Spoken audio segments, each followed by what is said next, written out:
Good evening friends.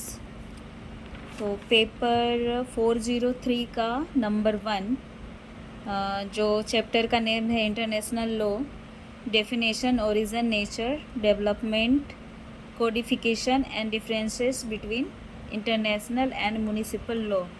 तो ये जो चैप्टर है ये बहुत ही बड़ा है और ये चैप्टर बहुत बड़ा बनेगा।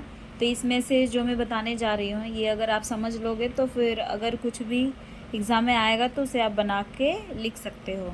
तो मैं बताऊँगी differences between international and municipal law. तो आप दोनों के बीच में अगर डिफरेंसेस को जान लोगे तो फिर एग्ज़ाम में अगर कुछ भी आएगा तो दोनों से रिलेटेड ही आएगा, तो फिर आप उस एग्ज़ाम में आंसर इसका कर सकते हो। तो चलिए हम लोग देखते हैं कि दोनों के बीच में क्या क्या डिफरेंसेस है। सो फर्स्ट, अंतर्राष्ट्रीय कानून। सबसे पहले हम लोग जानेंगे अंतर्राष्ट्रीय कानून के बारे में। अंतर्राष्ट्रीय कानून शब्द का प्रयोग सबसे पहले बेंथम ने 1780 में किया था।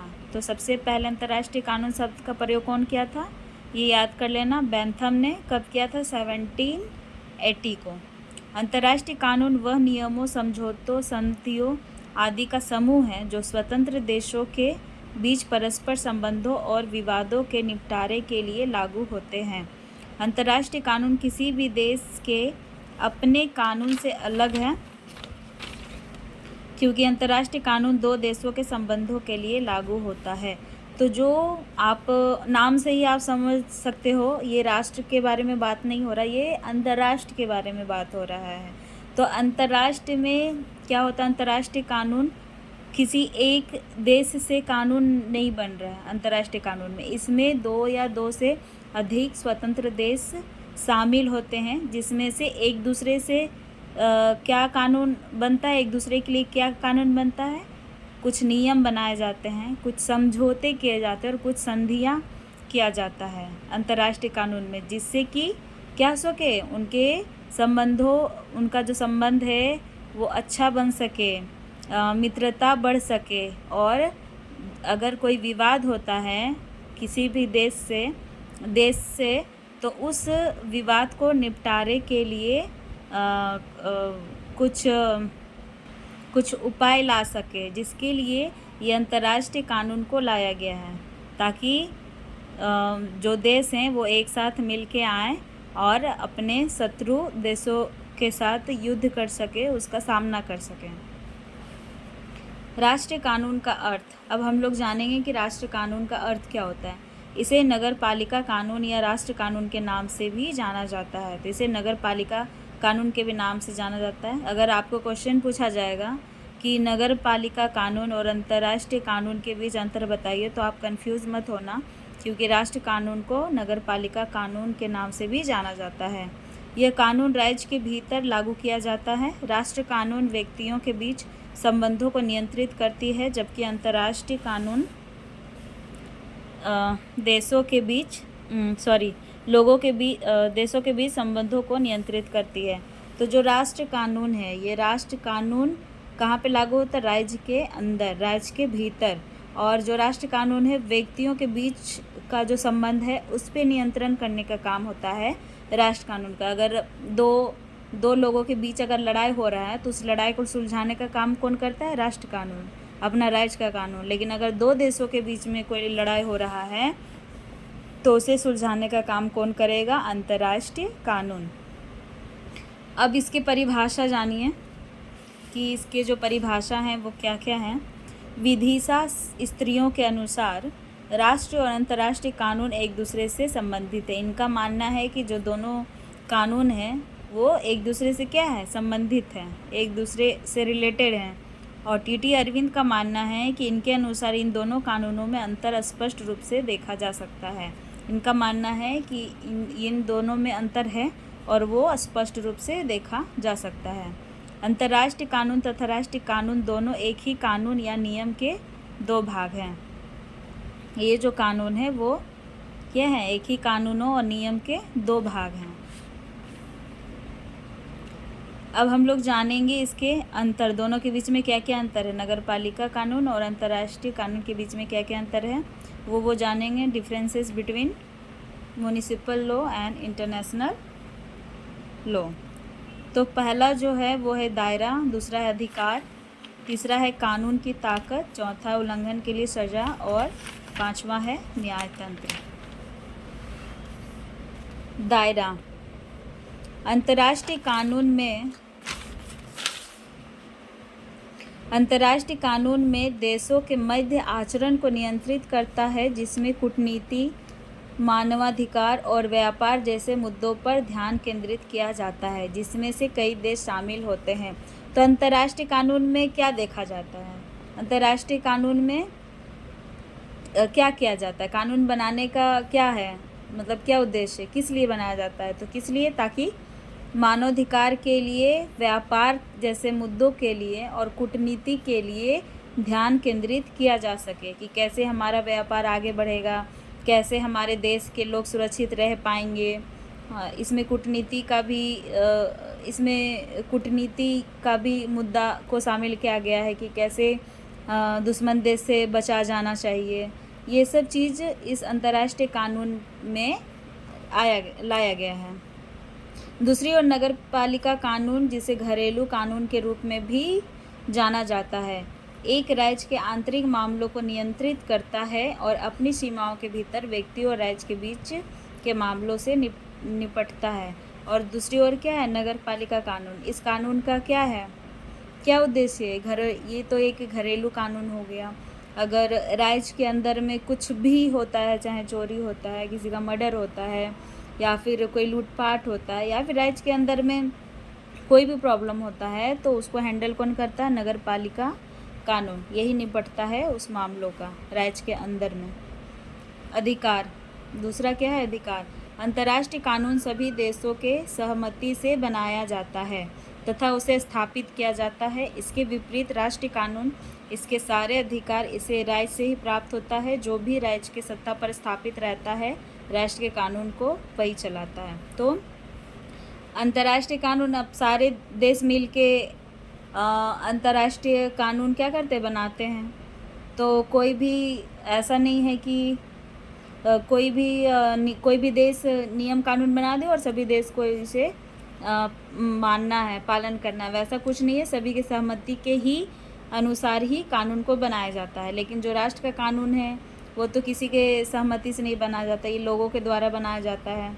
सत्ता पे लोगों के द्वारा ही सरकार को बिठाया जाता है, और जो सरकार सत्ता में बैठता है वही सरकार के हिसाब से ही कानून चलता है। ये राज्य में होता है, यानी राष्ट्र में।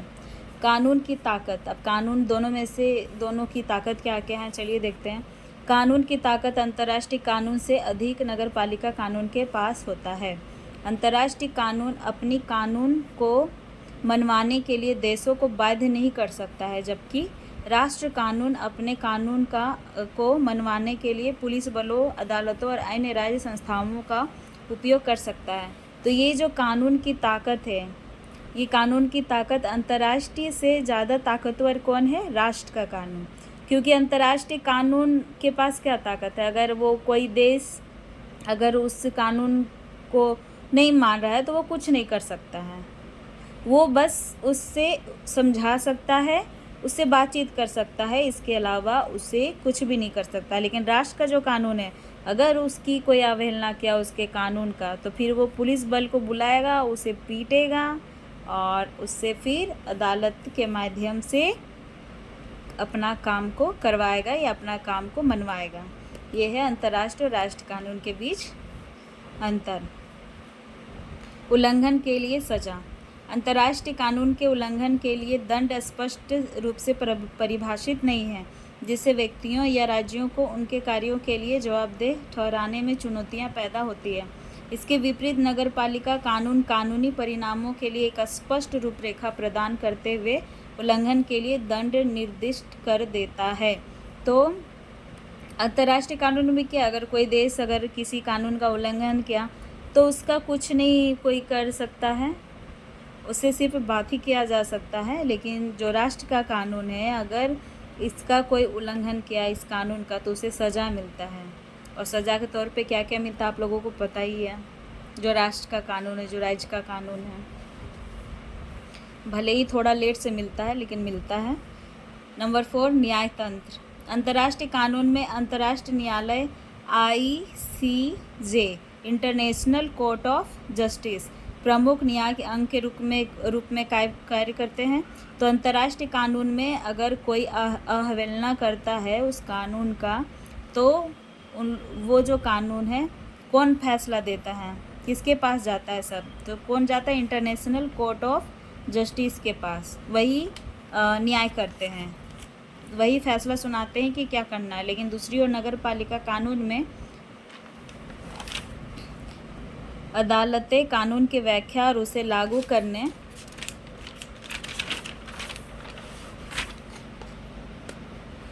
में केंद्रीय भूमिका निभाती है। यानी केंद्र ही जो न्यायपालिका है उसके द्वारा ही न्याय दिया जाता है। ओके, दूसरा अब नेक्स्ट क्या है, ये अंतर्राष्ट्रीय और राष्ट्रीय के सिद्धांत। ओके, कुछ प्रमुख सिद्धांत हैं जो इस तरह से हैं: द्वैतात्मक सिद्धांत, एकात्मक सिद्धांत, विशिष्टता सिद्धांत, परिवर्तनशील सिद्धांत और प्रतिनिधित्व। द्वैतात्मक सिद्धांत ये क्या होता है, ये सिद्धांत में यह माना गया है कि दोनों अलग अलग और दोनों का कानून अलग है। अंतर्राष्ट्रीय के मुद्दों को ICJ के द्वारा हल किया जाता है और राष्ट्रीय मुद्दे को केंद्र या न्यायालय के द्वारा हल किया जाता है। इस सिद्धांत का मानना है कि जो दोनों कानून हैं वो दोनों एक दूसरे से क्या है, अलग अलग है। दोनों का जो न्यायालय है वो भी अलग अलग है और दोनों का जो कानून है वो भी अलग अलग है। एकात्मक सिद्धांत, इस सिद्धांत के माध्यम से यह माना गया है कि दोनों कानून बराबर है। दोनों कानून के माध्यम से लोगों में शांति, संधि और विवादों का निपटारा किया जा सकता है। और एकात्मक सिद्धांत का मानना है कि तो जो दोनों कानून है वो दोनों क्या है, एक दूसरे के जैसा ही है, एक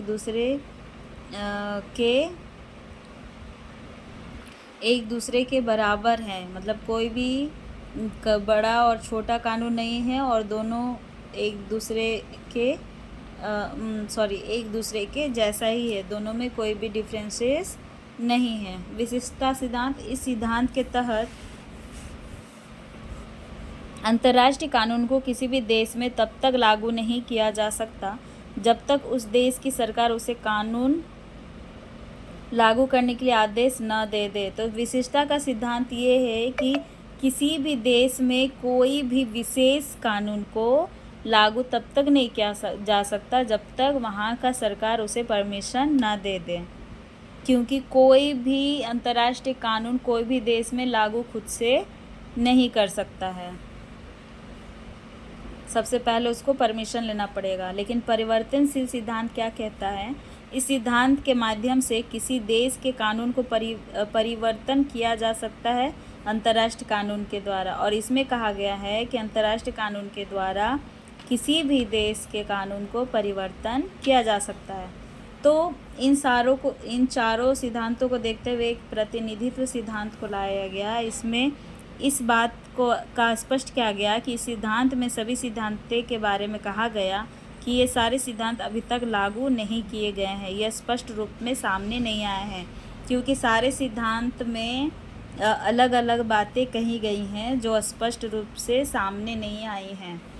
तो इस सिद्धांत में यही कहा गया है कि संविधान का जो सिद्धांत है उसके अनुसार ही कार्य करना चाहिए। तो ये है अंतर्राष्ट्रीय और राष्ट्र के बीच अंतर और उसके सिद्धांत।